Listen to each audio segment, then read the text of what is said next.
In this video, I'll guide you through how to send Google Calendar invites by email. By the end, you'll know exactly how to invite people to your events so they get a clear email notification and can quickly confirm whether they're attending.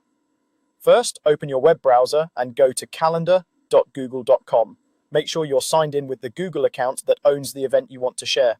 If you use multiple Google accounts, double check that you're in the right one so you don't accidentally invite people from the wrong calendar. Once your calendar is open, find the event you want to send an invite for.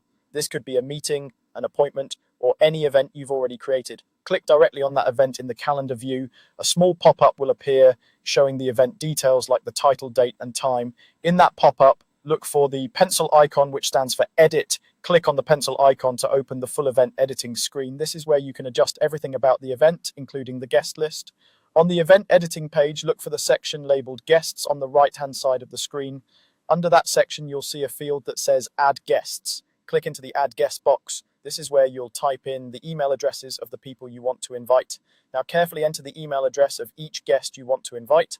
As you type, Google may suggest contacts from your address book, and you can click on those to save time. If you're adding multiple people, you can keep typing and pressing enter after each address. Take a moment to make sure there are no typos because the invitations will only be delivered if the email addresses are correct. After you've added all the guests, move your attention to the top of the event window and click the Save button. This tells Google Calendar to update the event with your new guest list and gets it ready to send out the invitations. When you click Save, a small prompt will appear asking if you want to send invitation emails to your guests. This is the step that actually delivers the calendar invite to their inboxes.